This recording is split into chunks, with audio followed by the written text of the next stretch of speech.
लेकिन वो तुम्हारी सौतेली बहन है, उसे तुमसे क्या हमदर्दी? अब क्यों कर रही है ऐसी बेकार की बातें? वो दुआ अख्तर और हैदर अख्तर की बेटी है। हाँ, वो हैदर अख्तर की बेटी है, लेकिन दुआ अख्तर उसकी मां नहीं है।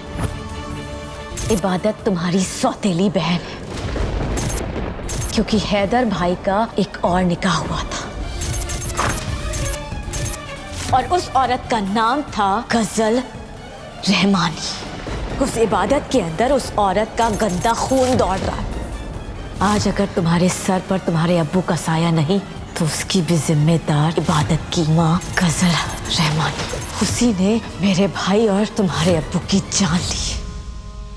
ये देखो। सुभान क्या कर रहे हो तुम? सुभान प्लीज स्टॉप इट। सुभान ये क्या कर रहे हो तुम? सुभान स्टॉप इट। सुभान मुझे छोड़ो। सुभान स्टॉप इट। सुभान क्या कर रहे हो? सुभान प्लीज छोड़ो मुझे।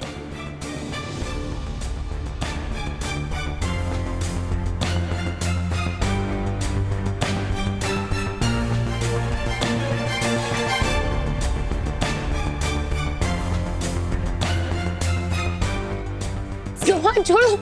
सुभान प्लीज। हो गया, हो गया, हो गई। कमाल की बात है ना, हम दोनों के बीच कुछ हुआ भी नहीं और मन्नत का खून जल के राख हो गया।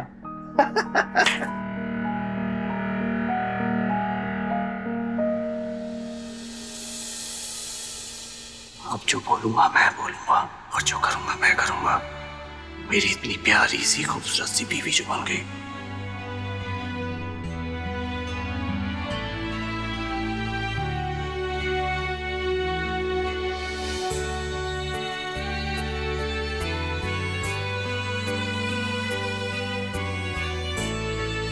या अल्लाह, ये क्या कर दिया मैंने? अपने हाथों से अपनी पूरी जिंदगी उजाड़ के रख दी। क्या करूंगी मैं? कुछ नहीं बचा मेरे पास, कुछ नहीं बचा। ऐसा मत बोल मन्नत, तेरे पास सब कुछ खत्म नहीं हुआ है।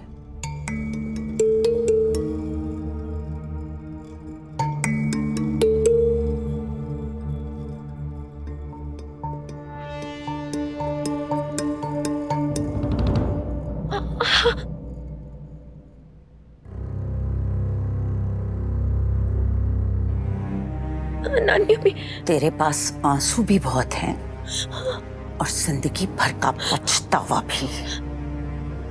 तुझे किसी चीज की कमी नहीं है मन्नत।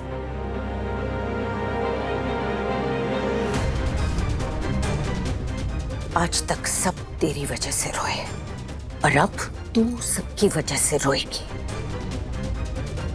सबसे गहरा जख्म तूने मेरे सुभान को दिया, उसका तो कुछ नहीं बिगड़ा, मगर तू जरूर बिखर कर रह गई। कहावत सुनी है ना तूने, खुदा जिसे रखे उसे कौन चखे। देखा नहीं कितना खुश है मेरा सुभान अपनी बीवी के साथ। अरे उसने तो अपनी नई जिंदगी शुरू भी कर दी है।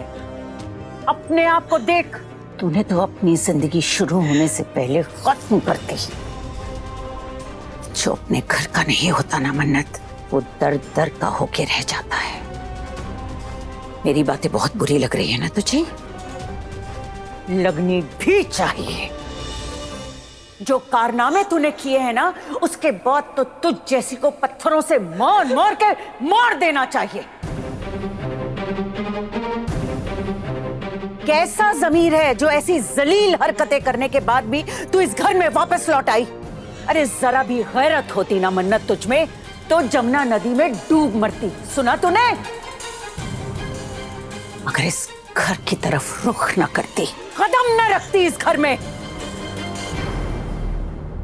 नानी अम्मी, ये सजा मत कहिए, थोड़ा सा तरस कीजिए मुझ पर। मैं नवासी हूँ आपकी। चुप! बदसात कहेंगी। जुबान खींच लूंगी मैं तेरी अगर मुझे नानी अम्मी कहा तो। मेरी दुआ को मौत के घाट पहुंचा दिया तूने। सारे घर के लोगों के मुंह पर कालिख मल दी तूने, और मैं तुझसे रिश्ता रखूं? कभी नहीं। तुझे क्या लगता है सिर्फ मैं तुझसे रिश्ता नहीं रखना चाहती? अरे बेगैरत, तुझसे इस घर में कोई भी रिश्ता नहीं रखना चाहता। जा, मर जा जाके किसी कोने में, हमें कोई फर्क नहीं पड़ता। तेरे सारे रिश्ते मर चुके हैं मन्नत।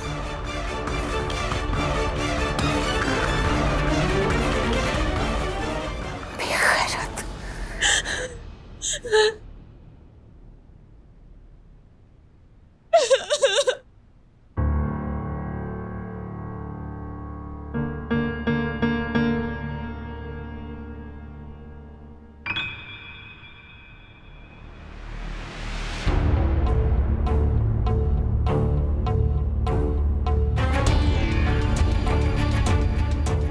आपा, खुदा खैर करे। अरे आप मन्नत के कमरे में और आग बरसाने गई थी क्या? वो बेचारी बच्ची पहले ही इतने गमों के बोझ के तले दबी हुई है, क्यों आप उसे कब्रिस्तान भेजने पे तुली हुई हैं? खुदा ना करे अगर आपके ताने सुनकर वो घर से निकल गई और अगर उसने कुछ उल्टा सीधा कर लिया तो फिर नुकसान और बदनामी तो हमारी ही होगी ना आपा। बस करो गुलनाज बीबी, मैं मन्नत की रग रग से वाकिफ हूं। उस जैसी बेगैरत लड़कियां अगर खुदकुशी करने लगी ना तो सारे मसले ही खत्म हो जाएंगे। बस अच्छी तरह से जानती हूं मैं मन्नत को, बहुत मोटी चमड़ी है वो। अरे मरना तो दूर, वो अपने आप कोई खराश भी नहीं आने देगी।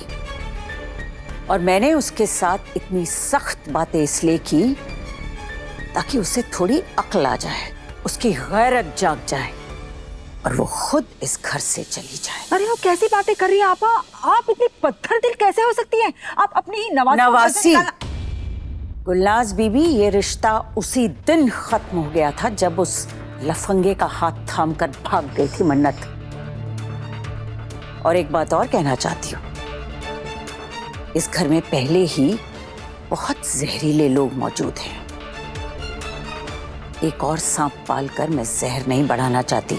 आप अपने ही खून को गाली दे। खून वून का कोई फर्क नहीं पड़ता, इंसान की इज्जत होती है उसके किरदार से। पीर वाली का ही खून क्यों ना हो जिस्म में, अगर इंसान अच्छा नहीं है तो वो किसी काम का नहीं है।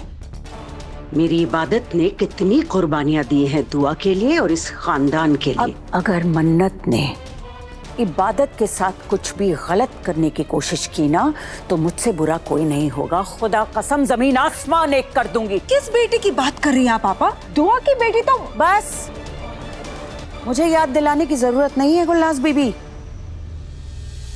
मैं शर्मिंदा हूँ, बहुत शर्मिंदा हूँ कि मन्नत मेरा खून है।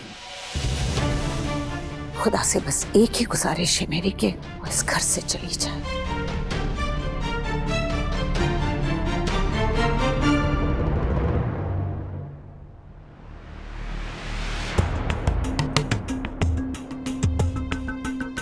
सुन लिया तुमने?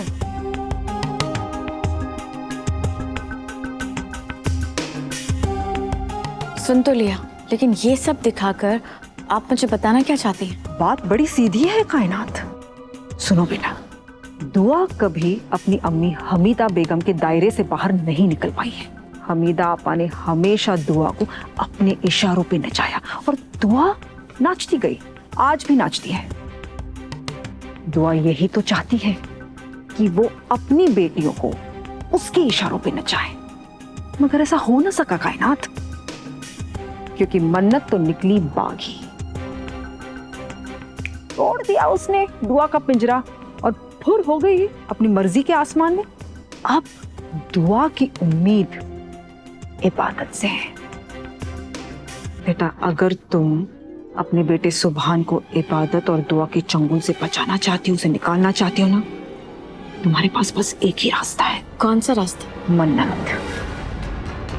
मन्नत इस वक्त अपने कमरे में अकेले बैठकर ना रो रही होगी। बेटा, यही मौका है, यही वक्त है, उसके पास जाओ, उसे संभालो, उसे सहारा दो, ताकि वक्त आने पर और जरूरत पड़ने पर वो तुम्हारा साथ दे सके। मन्नत मेरा क्या साथ देगी? मन्नत तुम्हारी सुभान को इबादत से दूर करने में एक बहुत अहम किरदार अदा करेगी। देखो कायनात, अगर तुम्हें सुभान को इबादत से दूर करना है ना तो मन्नत को सुभान के करीब ले जाओ। पता है कायनात, जैसे वो शतरंज के खेल में बादशाह को बचाने के लिए किसी दूसरे मोहरे को बीच में डाला जाता है, ऐसे ही मन्नत वो मोहरा है।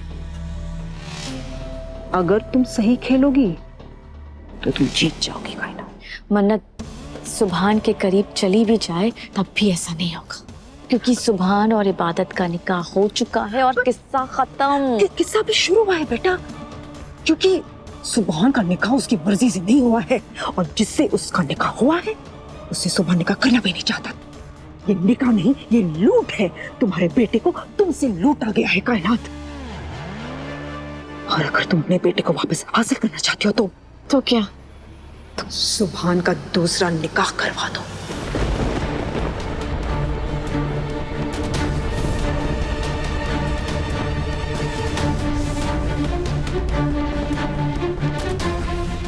वैसे भी कायनात, इस खानदान में 2 निकाह का तो दस्तूर रहा है। राहत अख्तर साहब तुम्हारे अब्बू, मेरे शौहर, पहले उन्होंने इना बाजी के साथ निकाह किया और फिर मैं उनकी जिंदगी में आई। हैदर अख्तर तुम्हारा भाई, पहले उसने दुआ से निकाह किया और फिर उसने मजबूरी में ही सही मगर उसे गजल से निकाह करना पड़ा। उसी निकाह से मन्नत पैदा हुई। अब सुभान दूसरा निकाह करेगा।